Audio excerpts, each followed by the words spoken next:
Hi, this is Scott Wilkinson, host of Home Theater Geeks. In episode 360, I chat with THX CTO Scott Francis about what's up with THX. So stay tuned. Netcasts you love. From people you trust. This is Twit. Bandwidth for Home Theater Geeks is provided by CacheFly at CacheFly.com. This is Home Theater Geeks with Scott Wilkinson, recorded June 29th, 2017. Episode 360, THX Update.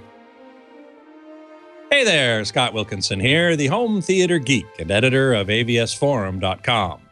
This week's guest geek is Scott Francis, Chief Technical Officer at THX. Hey, Scott, welcome to the show. Hey, Scott. Good to be here. Thanks for having me. It's the Scott Squared show today. I feel kind of like I'm talking to myself a little bit. I don't usually address other people by my own name. I know. There are a few of us around, but not all that many. It's not like Bob or Mike or something like that. No, it's a good club. It's a good club. I totally agree. Hey, those who are tuned in live at live.twit.tv can log into the chat room there or at irc.twit.tv, and you can post questions as we go, and I'll pass along as many as I can. It always helps to put my name, my screen name, Scott Wilkinson, no dots or dashes or spaces, anywhere in the message, and then that shows up in a different color on my screen. And I can see it more easily. So let's start with a bit of history, shall we? THX has been around a long time. How did it get started? What was its purpose? Let's start there. Sure. So THX was started by George Lucas in response to a observed problem in theatrical exhibition in the early 80s. Basically, he went into a theater and had a less than compelling experience of one of his films. And he then set about trying to fix that experience, hired a number of people, including whom I understand was your very first guest on Home Theater Geeks, Tomlinson Holman. Yep, he was guest number one. To work out how to fix this situation and how to fix it in a scalable way so that people could reliably go to a cinema and have a quality exhibition experience. This resulted in, this was the early 80s, 1982, and it was a mess. Surround sound was just coming out. It was inconsistent deployments. There was still a lot of consolidation yet to happen in the exhibition business area, how they related to distribution, how they related to studios. And THX came in using the reputation and weight and persuasiveness of George Lucas, as well as a quality technical solution in terms of how to achieve different types of crossovers, different types of placement of speakers, different types of ways encoding and decoding sound so that it would create an immersive experience inside the cinema. And we came in and did all those things and then certified those theaters. Over a period of 10 to 15 years, that industry was pretty much cleaned up, due partly in regards to THX's efforts, which then became synonymous with seeing that leading trailer, which we call Deep Note, which I think many people are familiar with. Also happens to be the ringtone on my cell phone, in case anyone calls me. And that's not really surprising, no. And in fact, there's some interesting technical aspects of Deep Note that I would love for you to share with the audience.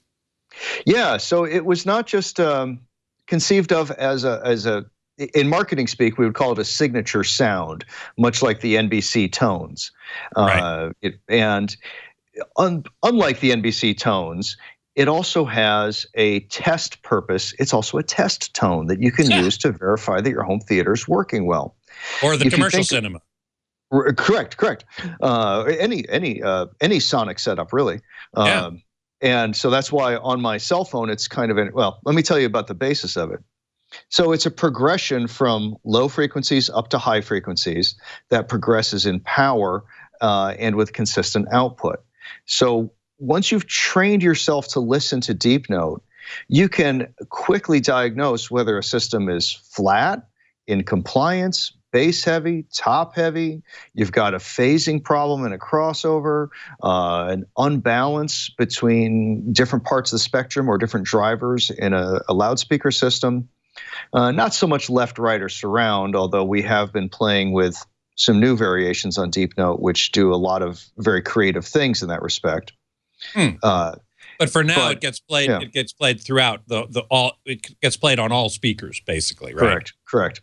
Yeah, and when you hear it on my cell phone, one of the reasons it makes a great ringtone is that my cell phone has no ability to produce tones below about 80, and it's even notional at that.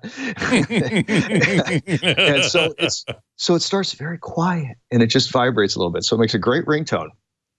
Right. Very good. Well, most people know this sound, but I actually found a YouTube clip of it, and I want to play it so everybody can remember. And those who are watching the video, this particular YouTube clip was played while, and what we see in the video is what's called a waterfall plot, which gives us some information about the sonic characteristics. So let's give a listen, and those of you who are watching, check out this video. It's very cool.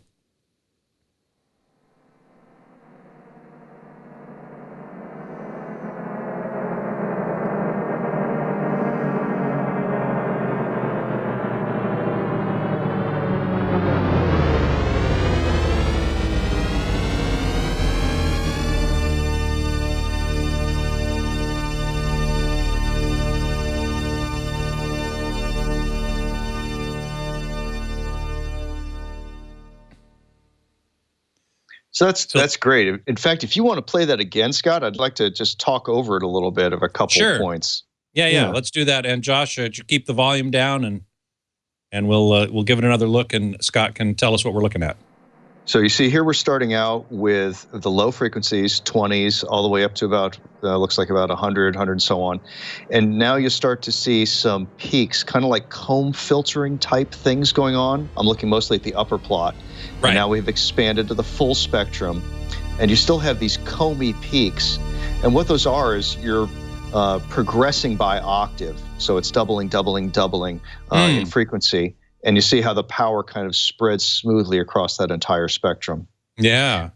So I had no idea there was a comb filtering going on. It's not a comb filtering. It just looks like one. Okay. All right. Yeah. So you start out with that low frequency because that's what some of the biggest problems in home or commercial exhibition of cinema is can you get adequate low-level power? So we start out with that very low end. And then we start moving more and more into higher level octaves. So you start to see, all right, where is the low end of the system cut in? Is it at 40? Is it at 80? Is it at 100? Where do we start to get that low frequency energy? Or my cell phone, you wait a second. You're not going to hear the first couple seconds of that ringtone on your cell phone. I know, it's amazingly blissful. And then you see it expands to their mid-range pretty quickly so that you then just have full frequency sound coming out of it. Yeah. Well, it's certainly, THX is one of the most recognized brands in the world. And that particular sound is very recognizable as well because, you see it, you can hear it when you go to a THX certified theater. Although I have to admit, I haven't seen it a lot lately, as much, I suppose. That could be because I'm going into Dolby cinemas mostly these days because I want to see HDR. Right. And Dolby does their own certification in their cinemas, which is different. I'm sure it's similar. That's correct. They want good reproduction as well, so they have to be aiming for similar targets to THX. But you just don't hear that note in a Dolby cinema, whereas I'm sure you still do in other theaters. That's right. And we have some new partners that we're working with. We've had a large expansion in China with a number of rooms there. And we've also recently announced a partnership with Cinemark here in the U.S., where we are certifying their premium format XD rooms as THX cinema rooms. And that's a really exciting development on our side and something that we're really proud and happy to be working with Cinemark on. Now, did you say Wanda Cinema in China? I believe Wanda is one of the partners. We have several partners in China that we're launching through, including a a brand of AV Style. So what AV Style have done for home theater in China is that they have created complete home theater in a box, but at the THX level, not at the Costco, $5.99 level. Nothing wrong with Costco. Nothing wrong with those systems. No. But this is at the true high performance THX level. You can now go into an AV Style and choose among 3 different bundles that they have, all with top of the end, awesome certified THX equipment. Some of which some of which is regionally branded. It varies. Yeah, this kind of reminds me. I had Theo Kalamarakis on a few months ago now, talking about again packaging a high performance theater experience so that consumers don't have to, say, well, which projector do I want and which speakers do I want and so on and so forth. They package it all together to make sure that you have a high quality experience. IMAX is doing, in fact, something of the same thing. So this sort of seems like a trend, huh? Right. Yeah. I think, you always have a number of different types of customers, and consumers have different choices. There are people who like to do it themselves, make every little choice, right down to the color of the cables, the color of the nitrogen they fill the back cabinet of the loudspeaker with. Hey, great. God bless them. Yeah, really. They really. help keep all the right. industry going. All right. And then there are other people who just want it simple. And then there are people who value quality and simplicity, who want the high quality of having done it yourself, but they don't have the time, the effort, the energy, and they'd be happy to purchase something where it's all been worked out together. And we're trying to create solutions that hit every consumer wherever they're happy, so that they can have the best entertainment experiences possible. That's what we stand for. Right, exactly. You mentioned to me offline something called the THX Cinema Alliance. What's that? Yeah, that's anchored by Cinemark, and Cinemark's the first partner into that.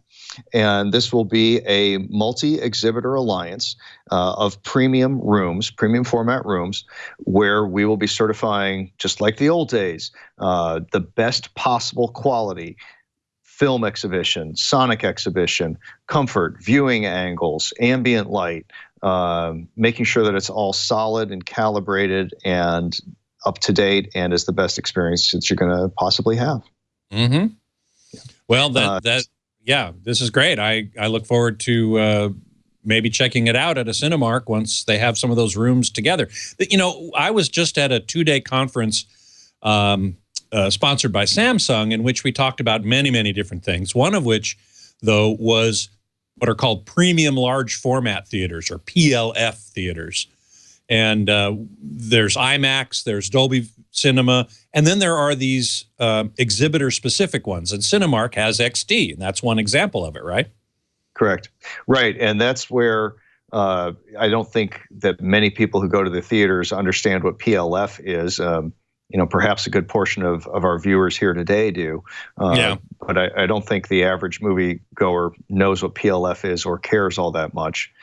They resonate with brands like Dolby, IMAX, THX, but less so with XD, RPX, some of the other acronyms. Right. It's what RPX is Regal, I think. Yeah, it's what some of the ones in the industry have termed the alphabet soup of large format. Yeah, I know. And I can't fault the exhibitors. They're trying to differentiate themselves. They're delivering good, solid product, and they're trying to find a way that the customer will value that and get paid for it. Good for them. And so we're here to help them with that. We're helped to leverage our brand, our name, and our quality assurance and assessment on those rooms and say, yeah, you guys are doing a great job. You can wear our badge and our seal approval, and rather than having to figure out what's the brand, how do we convey this benefit to the consumer, it's the THX brand and the THX value to the consumer in partnership with that exhibitor. And that's the THX Alliance. And there we go, the Cinema Alliance. There we go. Yep. Mike Heiss in the chat room is asking, where does THX Cinema sit in relation to Dolby Cinema? Are the two mutually exclusive? Yeah, they are somewhat mutually exclusive. So Dolby is a technology vendor, and they're a very high quality technology vendor. And Dolby Cinema is a complete Dolby envisioned, Dolby encapsulated, Dolby vended experience. So you go in there, you get everything Dolby soup to nuts. Costs around $1 million a room. Whereas THX is a performance level. So a Dolby Cinema achieves THX level performance. I can't say that it always does. I can't say that it doesn't. It's something that has to be assessed on an individual room by room basis. Right. But Dolby certainly does a fine job, and their cinema experiences are excellent. But that is something that Dolby sells the exhibitor and vends the exhibitor. Whereas THX is a certification of how you've put together that system, how you've built that room. Perhaps we work in concert in a consultative capacity to help an exhibitor pick appropriate equipment, install it, set it up, maintain it. That's something we do, but it's not something we sell directly to the exhibitor. So it's something of the difference between Mercedes and Consumer Reports. Right. Not exactly apples to apples here. Right. And I guess IMAX is the same, is a similar thing. They've got their branding, they've got their certification and how they want their theaters to be, which, like Dolby, they probably take care of all of that themselves and don't go anywhere into the outside world for any help on that. That's right. It's if you want all-in-one, want it all from one vendor, want to pay them to handle it, you have Dolby, you have IMAX. If you want a more open, more flexible system, that's where THX comes in and can validate that you hit the same levels of performance and quality. Does THX Web 7257 is asking if THX works in Dolby Atmos rooms. Now, as you know, Dolby Cinema incorporates Dolby Vision high dynamic range and Dolby Atmos immersive sound, but there are an awful lot of theaters that incorporate Atmos sound without the Dolby's Vision high dynamic range. They're not called Dolby Cinemas. So Web 7257's question is, do you guys work with rooms that have immersive sound? In fact, I'll expand the question, be it Atmos or DTSX or Oro 3D, of which there are some. So yeah, the answer is yes. We do work with all of those different, we need a term in the industry for this. Maybe you can help me come up with one, Scott, or maybe your viewers can suggest one. It needs to be called something other than 3D sound. Immersive doesn't quite cover it. We've already used surround sound in the industry. But I wouldn't use that, no. Yeah, I mean, this is truly spherical, immersive, 3D, localized sound that one can hear, much as one does in the rest of nature. And we certainly certify components and rooms and those technologies that do that, including Atmos, including DTSX, including Oro. I mean, they're all perfectly fine technologies and perfectly fine exhibitions. And the THX performance currently, what we currently offer, has to do with sonic performance and evenness of sound. And so much like when we were looking at the Deep Note before, is there an evenness across the spectrum? Is it uncolored? Is it consistent as that sound moves from left to right, to side, to rear, to top? And those are all part of the THX performance specs. Now, in the coming months, you're going to see from us an immersive standard as well, which is going to relate to how well and how precisely does a system localize sound in 3D space. Wow, so that'll be great. What's the theta, the phi, and the distance, right? Yeah, exactly. Now, how are you going to determine that? I mean, I know you probably can't give away too many trade secrets here, but you need to have some sort of objective measurement system whereby you can say the sound is coming from this theta, phi, and distance. And by the way, theta and phi are the could be called right ascension and declination in the case of stars. Basically just your horizontal angle and your vertical angle. That reminds me, Scott, have you ever had Jack Horkheimer on the show? Because I've never seen you two in the same room together. No, I have never. I would love to. That is a different show, though. Yeah, I mean, it's basically the angle across and the angle up. Yeah.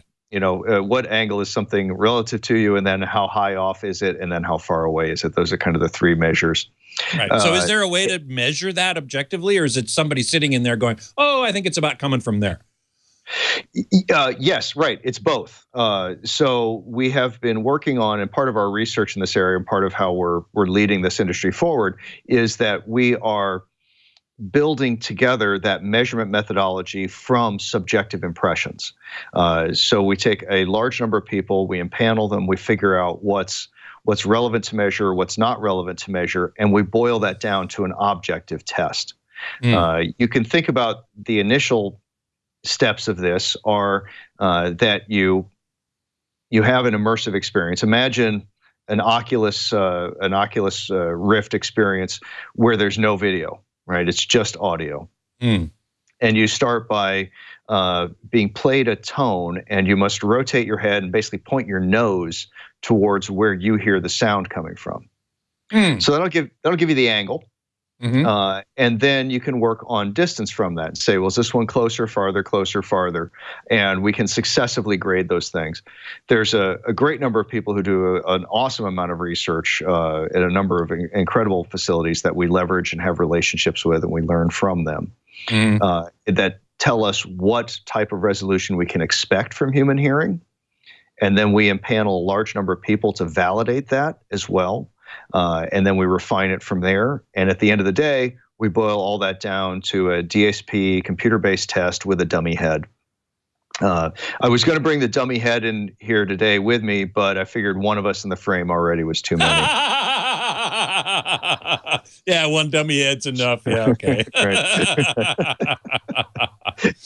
But you can imagine, you drop the dummy head in the experience, you play back reference material on the system in question, system under test, and then if you get the right signals at the left and right ears, then it's all past the test and it calibrates. Wow, that's very cool. It's something new that you're adding to the THX test suite as it applies to commercial cinema, which you could also apply to home cinema. And I wanted to talk a little bit about home theater with THX because there are a number of things there to talk about. One is getting integrators, calibrators, registered or certified to be able to perform well. And THX is one of two companies that does that. In fact, one of our chat room denizens, THX1138, is in fact a THX certified calibrator in England.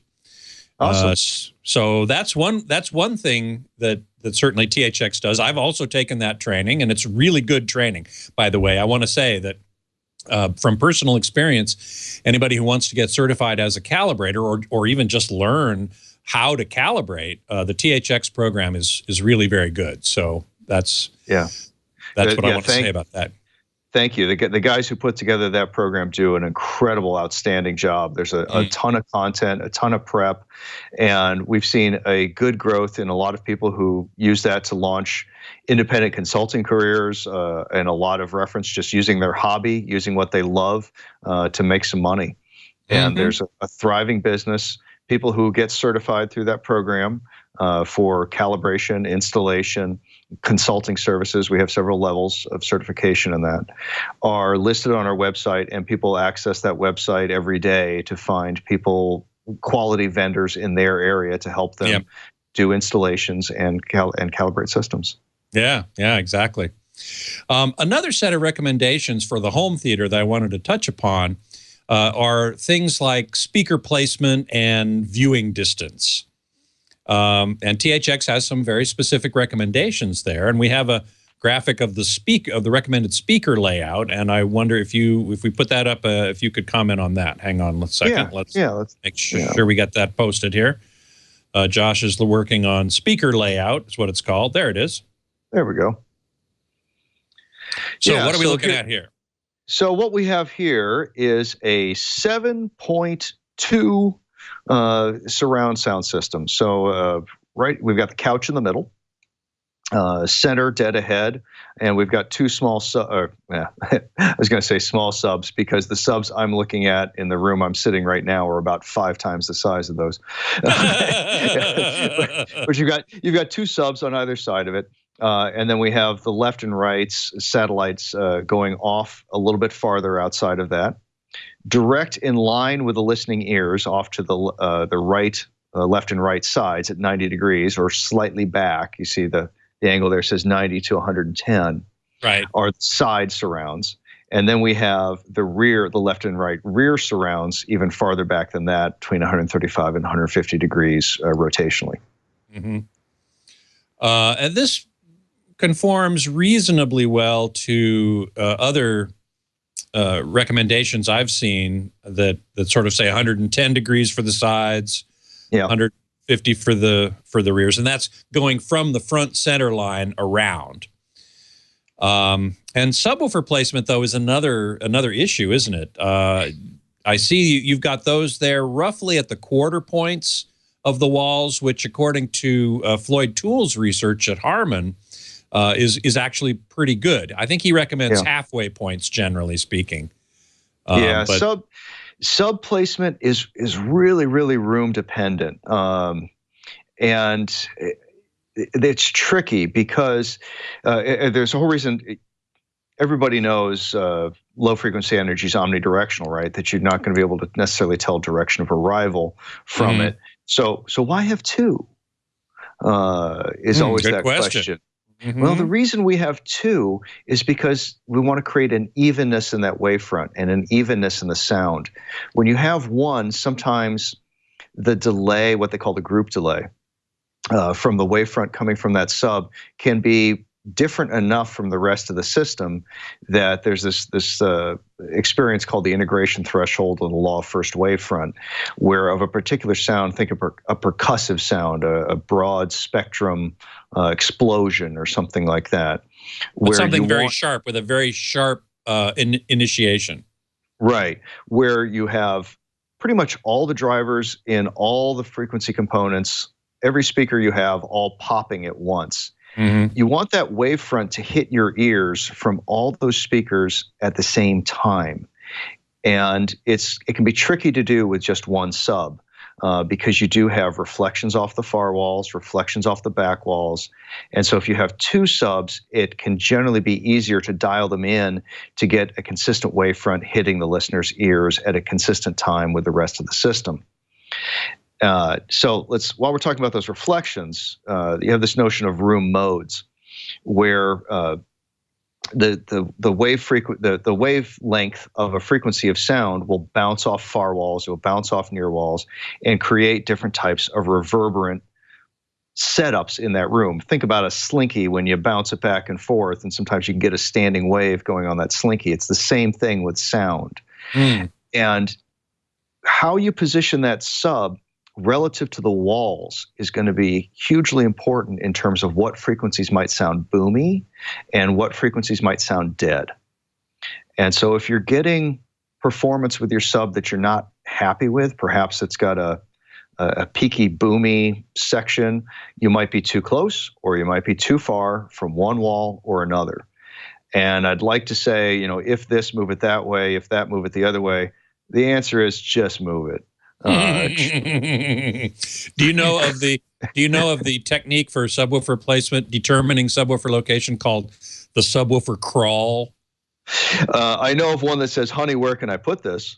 No, this one is you put the subwoofer in your listening seat, and then you crawl around the room, and you play something that you're familiar with, right. And then you crawl around the room and find the location, say along the wall, where the sound is most even, that doesn't have a lot of boominess or whatever. And so then when you swap positions, you put the sub where you found that space, and you sit in your listening position, it should sound the same.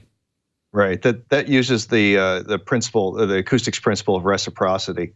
Right. That says that you've got source, path, and receiver, and you can reverse source and receiver across the same path. So that's certainly one way to find it. One way to do it. Yeah. Yeah. Yeah. The other thing I wanted to mention briefly is seating distance to screen for watching, for viewing. And there are a couple of recommendations that I want to show from THX. One is called seating distance, and that is basically kind of a table with a bunch of numbers in it. But it sort of tells us that, you know, you have a certain recommendation for seating distance, and here that depends on the TV screen size.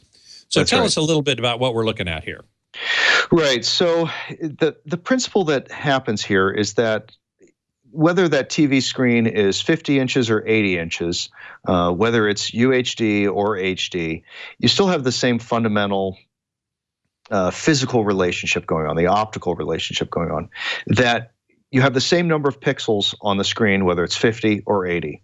Now, obviously, UHD has more pixels than HD, but within a class, you have the same number of pixels regardless of screen size. So what happens as the screen gets larger is the pixels get larger. If you doubt this, go to the cinema sometime, walk all the way up to the screen, and hopefully no one will throw anything at you.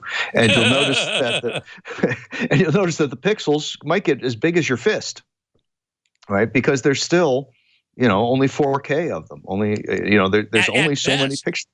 Right. And it's fun to say only 4K of them. Yeah, right. But on a 50-foot wide screen, right, they get kind of large. Those pixels can be pretty big. Of course, you don't see them at your normal seating distance. I suppose you might if you're in the front row, which I never sit in, but I suppose some people do. And so that's what you're going on, is that you can imagine each pixel has a certain angular view when it hits your eyeball. This is high school trigonometry. If you draw that pixel out on the screen and you draw a triangle from one corner of the pixel to your eye to the other corner of the pixel to your eye, you end up with a small angle between those two pixels. And that's called the subtended angle. And there's an angle called the critical angle or resolving angle of your eye, and of any optical system for that matter, including telescopes. And it's one of the reasons why they put Hubble out in space and other sort of things, is that resolving angle says how small an angle can we actually accurately discriminate. And there's a lot of calculations and stuff. You can do that math, but that's where that viewing distance comes from. Basically, you want to be far enough back from the screen of your particular size so that those pixels merge together and that angular distance falls below the resolving power or the critical angle of your eye. And those are, they're approximations. I mean, like everything else, it should be adjusted to taste and what works in your room and so on. But that also tells you if you have a small room, there's no point in putting an 80-inch TV in there. Save your money for a better sound system. Mm-hmm. We have another picture called viewing angle that I wanted to show people, which expresses a similar thing, but in a graphic form. And so I believe this is a THX recommendation as well, that from your couch, you want the viewing angle from the sides to the sides of the screen. I think this is for HD, not UHD, to be 40 degrees or less. Have I got that right? Yeah, that's right. And it wouldn't be dramatically different for UHD. Really, because the pixels for a given screen size are smaller, much smaller, quarter of the size. Well, but notice it says 40 degrees or less. What we're going after here is not the complete, oh my God, I'm lost in the picture thing. It's how much do I have to turn my head? This is more a comfort-driven issue than anything else, or how often do I have to move my eyes back and forth? It's also somewhat personal taste, somewhat personally dependent, but it's generally considered most comfortable if you can see the whole of the region of the screen without having to make a lot of excessive muscle movements. And yet, if you're if we can go back to the previous graphic, the one called seating distance, we can see that your recommendations for UHD are somewhat closer. Right, and this is based on the resolving power. That's based on the resolving power. So the other aspect of UHD that I've heard many people say is that they want it to be a more immersive experience, which is why they want you to sit closer. One reason to sit closer is you can resolve the pixels. You can see all the detail in the image of a UHD picture if you sit closer. And also they want it to be more immersive. They want it to fill more of your field of view. And yet your point is very well taken. That when you do that, when you follow that particular recommendation of get up to where the resolving power is maximized, then you're probably going to have to be moving your head to see the whole picture. And that's not comfortable. That's not cool. Right. I mean, I can't imagine watching a tennis match on a screen like that. Yeah. Certainly that. But any movie, if there's action going on in the sides of the image, then you'll have to be moving your head around. So then the question becomes, do we really need UHD? If you're going to sit at a distance where you can apprehend the entire image sort of in front of you without having to move your head or move your eyes around too much, it seems like UHD resolution maybe not all that necessary. Do you understand my business here, Scott, that I sell certification on consumer electronics equipment? I need people to buy this stuff. Yeah, that's true. That's true. All right. There's a lot of benefits of UHD. Resolution is one of them, and I think you'll agree. Most people who experience that, you just commented on it, that the resolution is amazingly impressive. We've all gotten used to HD at this point, and HD was awesome when we first experienced that. And UHD is the new frontier, and it's incredible. And as the screen size gets larger, I think we might see a shift in the way content's produced and the way content's composed, where you can spend more pixels, more energy, more focus in the center of the image, and you can decide how you want to play things at the side of the image. I think there's a creative choice to be made there once you know that that quality level increases. But one of the other benefits of UHD is you've got a wider color space. You were talking earlier about high dynamic range with Samsung and their HDR10 initiative, and certainly there's other standards as well. All those things kind of get bundled in this concept of UHD and 4K. True enough. We seldom get to buy one technology in isolation. Try to buy a quantum dot SD tube. Right? Makes no sense. Ain't gonna happen. Yeah. Right. And so all the technologies go along together. The advanced coding, the better performing decompressors, the better performing noise, motion compensation, edge enhancers, all this stuff gets bundled in with higher resolution, and all that stuff makes a great picture, even if you're just consuming your existing content sources. Well, I couldn't agree with you more. That's a very good point. UHD is more than just more pixels, and so sitting at a distance where you can see the whole screen in sort of one glance in a way still makes sense in that regard. Before it gets too much later, I want to make sure we touch upon another of THX's businesses, which you just alluded to, which is to certify home theater or consumer electronics products for certain performance, that they reach certain performance thresholds, shall we say. And that goes for audio and video. So let's start with audio. We have a picture of your audio testing room called the audio room, where someone there is playing around with something. Yep, that's Ryan. He's one of our senior techs, and his room rarely looks that clean, but obviously it did on this day we had the photo. And but I will say he is always that sharp a dresser. So what's going on in this picture is, you see, first of all, Ryan has in his test room, he's got a reference 5.1 set up so that he can quickly check back how things might work and sound and so on. Although this is not the acoustics measurement, this is electronics measurement that he's doing here. Right. Those look like kind of goldish loaves of bread with the black and red leads coming out to them. Those are dummy speaker loads. So those are high power resistors, effectively, of 4, 8, 16, 32 ohms, those types of values, but they can dissipate and handle hundreds of watts. So he's testing the device under test, which we've obscured the name here of so that we don't slight anyone. Sure. You can see we have an AVR receiver on the left. Looks like we've got some HDMI content coming in and driving it, and we've got multiple channels coming out going into those dummy speaker loads. On the bench, Ryan is running an Audio Precision. I'm not sure which model he has in this picture, but currently in his lab is the AP X555.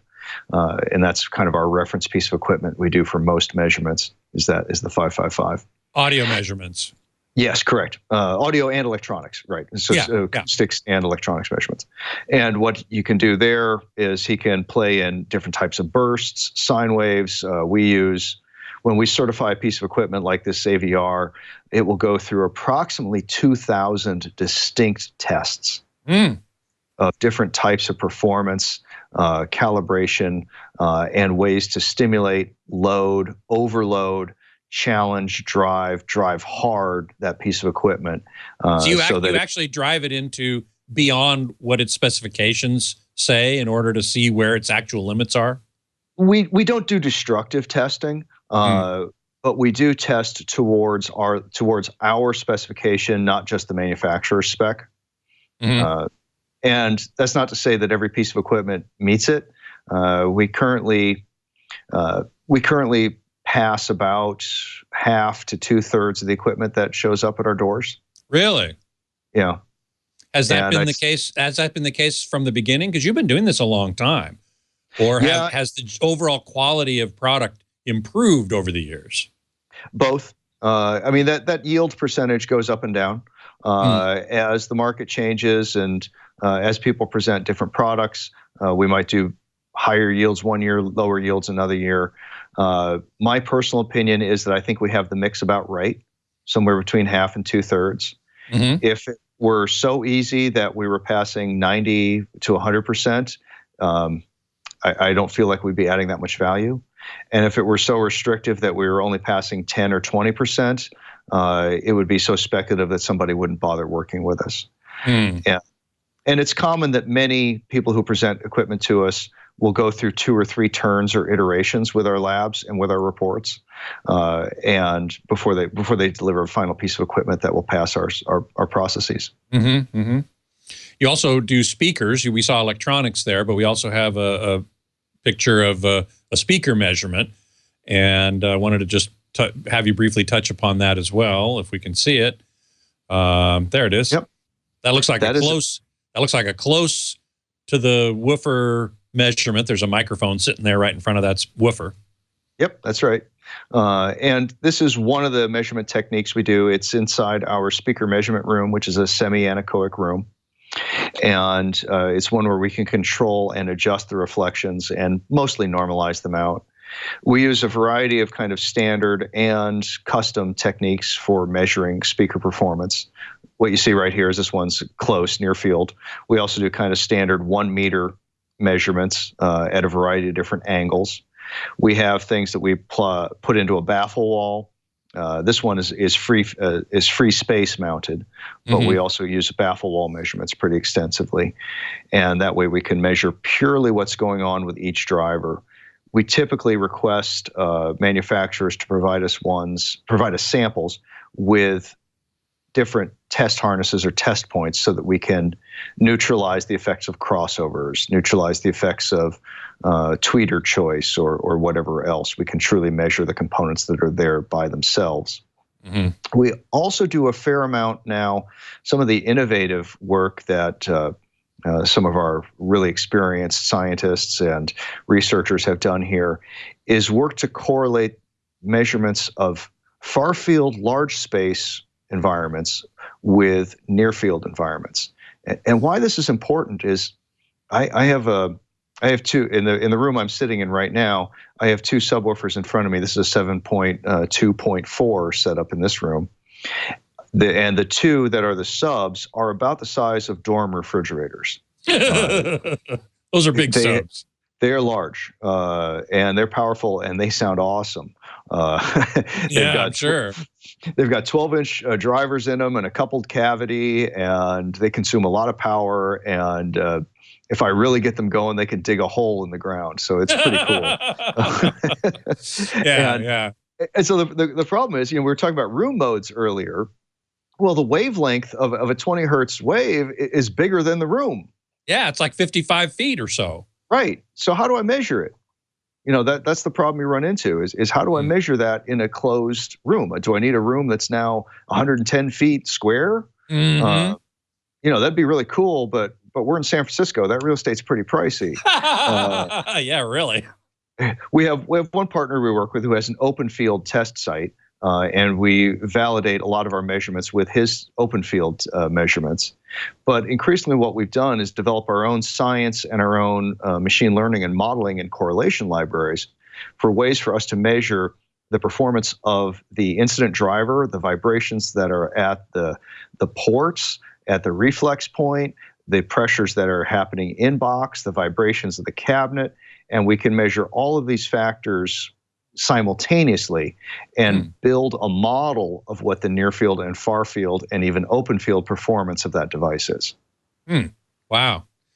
Well, it sounds very comprehensive as well. And not only do you do audio, you do video also. That's right. We have a picture of your video testing room called the video room. There's that might be Eric. I don't know if that's Eric Gemmer. That is Eric Gemmer, the one and only Eric Gemmer, who in fact has been a guest on my podcast. So I want to give him props for that. That's very good. Very smart guy. Yeah, Eric's awesome.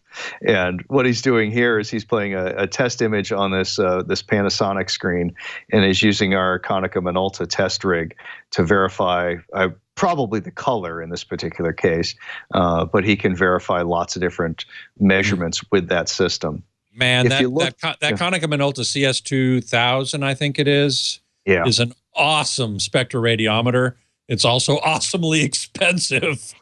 Yes, it is. You know this very well.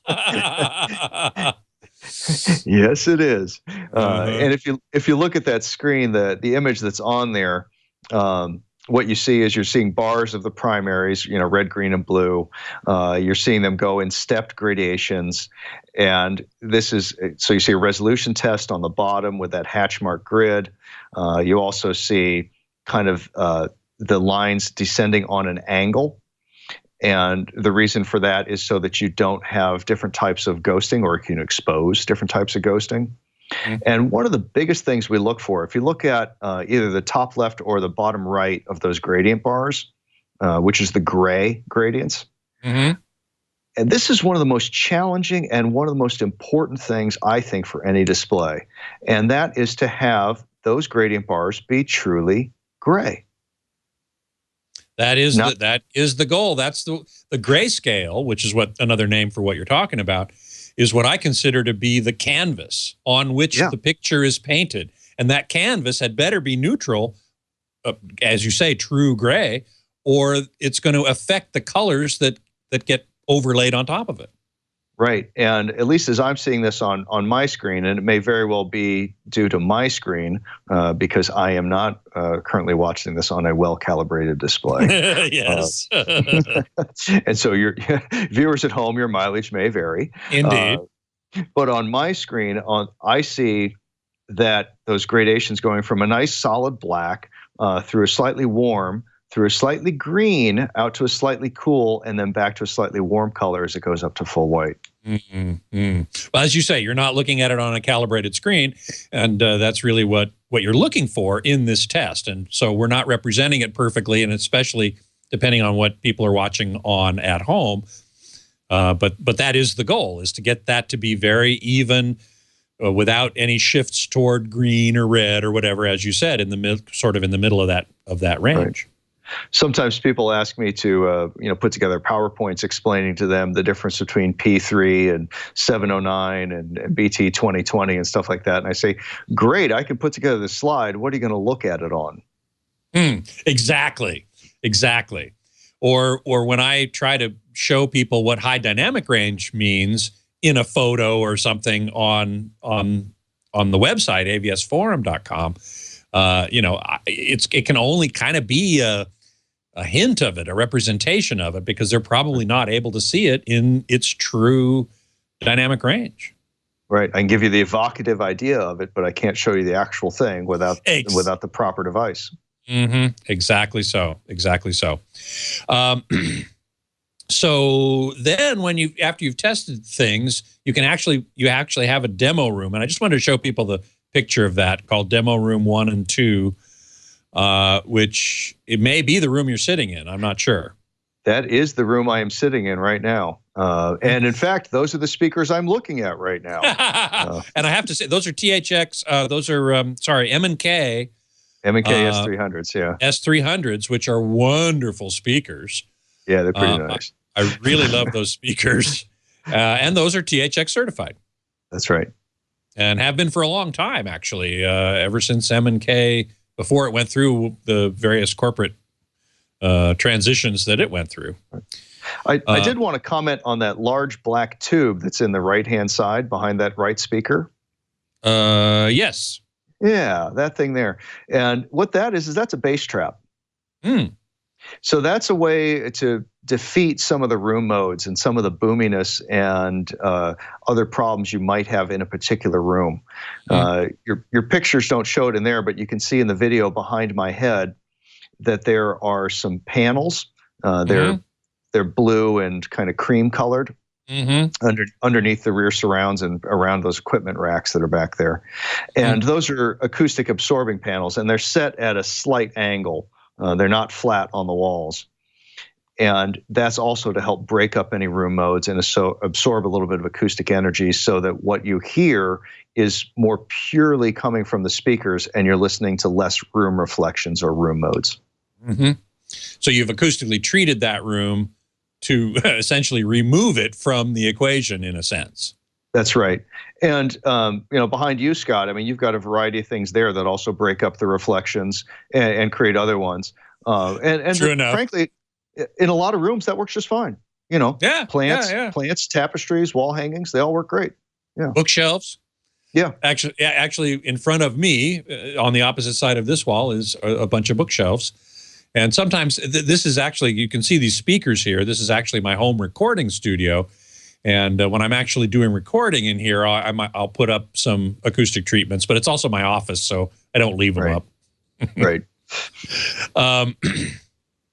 Then there's one other picture of the demo room I wanted to show people, and that was with projection.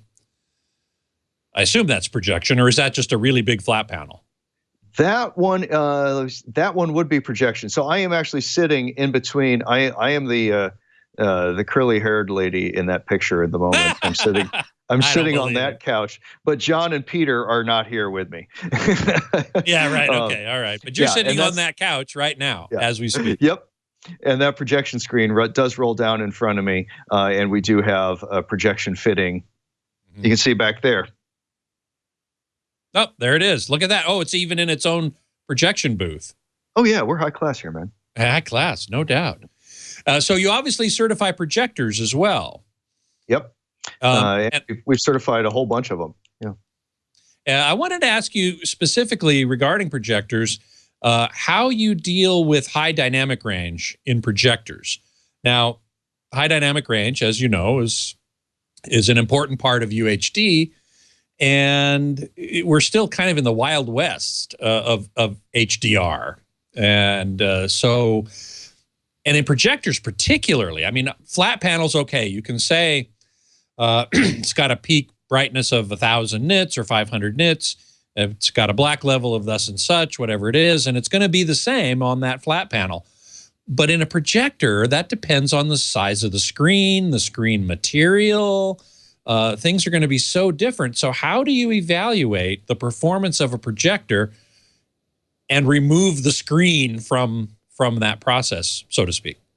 Correct. And so the answer, it's something that Eric Gemmer and I are discussing quite a bit, and we have not settled on the final answer by any means. The ingredients that go into it are much like you say, is can you generate a sufficiently bright enough white at a sufficient viewing distance?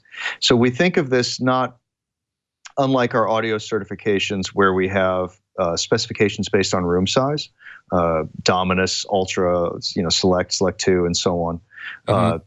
And these all reference different size rooms. For projectors, it's also going to be based on distance and maximum diagonal. So, is this a 5-foot experience? Is it a short throw projector? We're starting to see some really interesting, very cool short throw projectors. Yes. Or is it a rear projection, front projection like the one behind me? And what is that distance? In this room, it's about 25 feet. And it hits about roughly 80, 100-inch screen, something like that. Which is a relatively, I guess it's a pretty nominally sized screen. Yeah. Most projectors talk about, that they can get up to 300 inches, but at that, they would be so dim that it wouldn't be useful. So most people have projection screens in the 100 to 150-inch range, roughly, I would say. Yeah. And so there's two components to that. So there's the room size, which indicates the distance, the maximum angle, maximum distance that projector has to throw. And then there's also reflectivity of the screen. And so we see this as certifying that the projector is capable, but also having to certify the reflectivity and absorption of the screen itself. Now, certifying screens is something we've done for a long time in the theater side of the business, the cinema exhibition side, but mostly for acoustic transparency. So because we've been doing that, we have a lot of readings and a lot of data on different types of screens, screen materials, and so on. So we've got a little bit of a leg up on this. And much like a lot of other things in THX land, if you just bought an AVR receiver, do you have a THX certified home cinema? Well, no, you need to look at the speakers, you need to look at the placement, you got to go with the guide. It's a whole integration exercise. Sure, not only that, but the calibration of the system as well. Correct. And it's going to be the exact same thing with front projection. You've got to have the right size screen. You've got to have good angles on it, good sight lines, correct control of ambient lighting is going to be a big thing, directionality of ambient lighting. All of that is going to influence the viewing experience. Because when you get into HDR and you talk about these contrast ratios or the difference in intensity between the brightest white and the darkest dark of many millions to one, they become very difficult to measure. Really? No kidding. Yeah. I mean, that CS2000 is probably as good as any device on the planet to do it, but it's still hard. Right. In fact, the ability of displays to produce, currently flat panel displays, OLEDs and so on, to produce contrast ratio already exceeds a lot of test measurement equipment. And certainly the contrast ratio to which our eye is sensitive at any given moment. Overall, we have a very wide range of dynamic range in the eye, but it's only about 5 orders of magnitude, I think, that shift up and down depending on the amount of ambient light in the environment. That's right, and now you're into one of my whole favorite topics is human sensitivity and how human sensors work and how do they adapt to their ambient environment and so on. Yes. And video coding, because I spent a lot of years working on different video codecs and things like that. And what we've done in how we code entertainment content has been to treat the entire space as flat and linear, when in reality, it's highly adaptive based on before, after, ambient environment, context, neighborhood, et cetera. And our codecs and our experience aren't based on that. For example, we were talking about UHD before and resolving power and whether you want to sit up close to it or not. Right. If you sit up close to a screen, particularly a UHD, you'll be able to have a very pleasing experience of the center of the screen. You cannot resolve the pixels out to the edge that are at farther angles from your eye. Your eye doesn't have that resolving power out there. Right. So Do I need to spend the bits at the edge of the screen? Just what you were talking about earlier. Exactly right. Right. Yeah. Right. So that's kind of the forefront of science and wave of the future. But as for right now, everything is based on that linear model. Yeah. Before we run out of time, I did want to touch upon some Undermined in the chat room actually asked about the recent acquisition of THX by the company called Razer, which is a gaming hardware company. And That's right. Undermined asked the question of how might that change the mission of THX? It doesn't change the mission, but it does amplify it. So Razer stands for excellence in gaming. If I'm not deeply in the gaming culture myself, but for those of you who are, you know that Razer stands for the best equipment you can buy. They sponsor, I believe it's 2 different esports teams, both of whom win fantastically. They are the best of the best. They set the true standard of excellence in gaming. THX stands for excellence in home entertainment and theatrical and exhibited entertainment. So you put these two together, I think everybody knows that gaming and entertainment crossover, filmed entertainment spurs gaming, gaming spurs filmed entertainment. These two universes merge. So we take these two companies, which are the premium brands for excellence of quality of experience in gaming and entertainment, and you put them together, and what is that? Well, that's a combined brand, combined company that spans the entire range of entertainment. And I think it opens up new realms of products for THX to test and certify. We were talking about this, for example, headphones. Right. Being headphones are one of the big growth areas of hi-fi right now as everybody goes towards personal audio. And so we've certified a number of different headphone devices, most recently devices from a company called One More. They have a triple driver and a quad driver system available on Amazon and at Costco, and they're a phenomenal piece of hardware. They're kind of my daily listeners right now. What about, we were talking earlier about 3D or immersive audio, and we were looking for another name for it. But one of the big growth areas in headphones, I think, is virtualization. That is having sound come into your headphones that appears to be coming from outside your head, from a speaker system around you, overhead. Is that something THX is getting into? Yes, we've been talking a lot about our certification business, but we also have a technology licensing business and have since the beginning.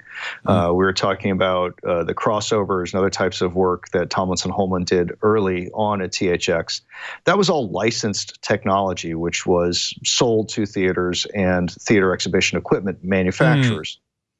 We're carrying that heritage forward. We now have the world's lowest distortion, lowest quiescent power, highest power output audio amplifiers available, which are going to be available in the market for headphone amplification later this year.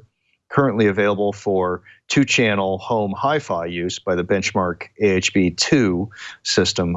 Includes this design. It's called the AAA amplifier. AAA amplifier. I have to tell you, I heard that at Can Jam, which is a headphone show here in LA.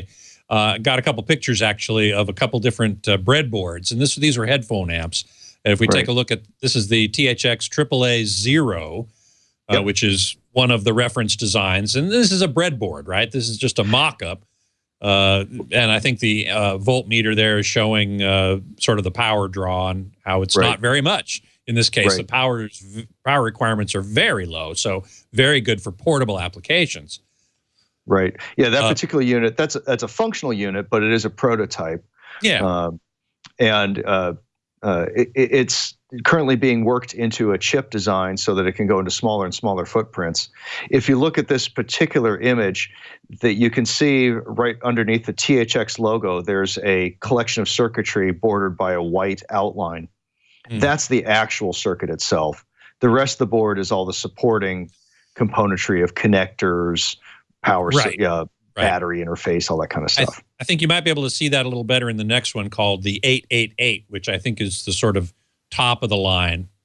Right. If you zoom into the THX logo, you'll sort of see on either side, there's an area called THX AAA, which is the actual amp itself. Right, where it says, to the left of the picture there, AAA 888 module. That's the actual amplifier. And that business there that says left loads, which is slightly to the right of it, is just different ways to switch in different types of loading behaviors for evaluation of the circuit.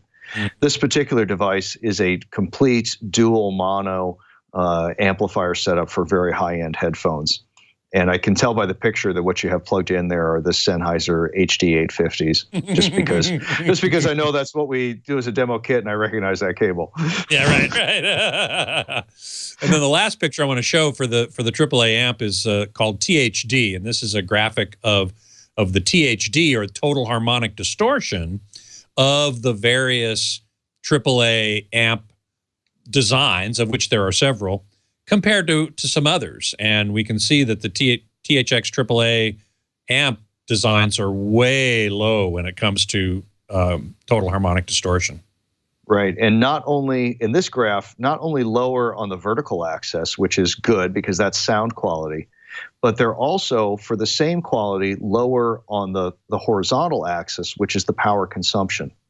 So you're getting higher quality sonic output at lower battery cost. And this translates into battery life, translates into heat, translates into size, weight, cost of componentry, everything. It's all the way around, it's better, better, better. And as you say, that's yet another part of THX business, is developing technology. THX doesn't sell products per se. You know, you're not going to have a THX branded amplifier in a box that you can go to Best Buy and buy. You know, you're developing the technology, then licensing it or selling it, however, whatever the business relationship is, to manufacturers to actually make product from that. That's right. That's right. Yeah. Yep. THX1138 in the chat room, our THX certified calibrator in England, suggests that to raise awareness, THX might want to work on getting partnerships with companies like Oppo or OLED TV makers. I mean, how do people, this brings up the question, how do people know if a product is THX certified? In some cases, receivers, I think in particular, there's actually a logo that goes on there that says this has been THX certified. But is there any way to sort of get the word out wider? Yeah, so that's right. If, to a certain extent, it's up to that product manufacturer. We're an ingredient, we're a component, we are a brand that stands for quality, and it's up to that component manufacturer as to how to use that ingredient in their overall product strategy. That said, we do have some requirements in terms of how our brand is treated and carried forward. And as you mentioned, Scott, that does show up on AV receivers. It also shows up in materials around TVs that are certified. And the industry's gotten away, thankfully, from the NASCAR look of having everybody's logo on the front panel. That can look a little weird. Yeah, I agree. Yeah, yeah. But it is still in the product materials. Oftentimes the back panel might be in marketing materials, et cetera. And if you're ever in doubt, you can certainly go to our webpage where we do list every component that is THX certified. And we list that both by manufacturer as well as by product category. And you can find products that are there. We also have a handy iPhone and Android app called THX TuneUp. Oh, you know what? I was going to mention that. Yeah. I have used that. That's very cool. Yeah, it's awesome. And if you're setting up, it's handy because it's portable. You can look up certified equipment in it. It has the product finder built into it.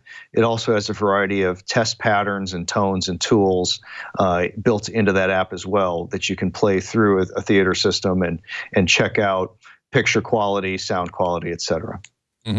I have used that tool and it's very cool. So thank you for mentioning that. I'm sorry I didn't have that in my notes, but that's definitely something people should know about.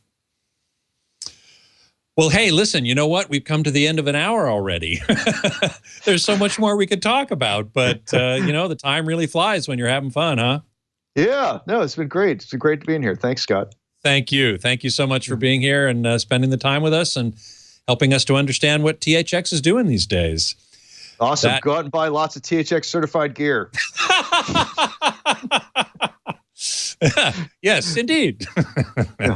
That's Scott Francis. He's the CTO of THX. And for much more information, you can always go to thx.com. You can always find me at avsforum.com. You can email me at scott@twit.tv. And you can follow me on Twitter at avsforum. You can always find previous episodes of Home Theater Geeks right here at twit.tv/HTG and on our YouTube channel, youtube.com/twit Home Theater Geeks. Next week, my guest geek is scheduled to be John Keane, who is a composer and an electroacoustic musician who has recently finished an album of surround music, mixed specifically in surround. And I've heard it. It's pretty amazing. So we're going to be talking with him about that. I do hope you will join us.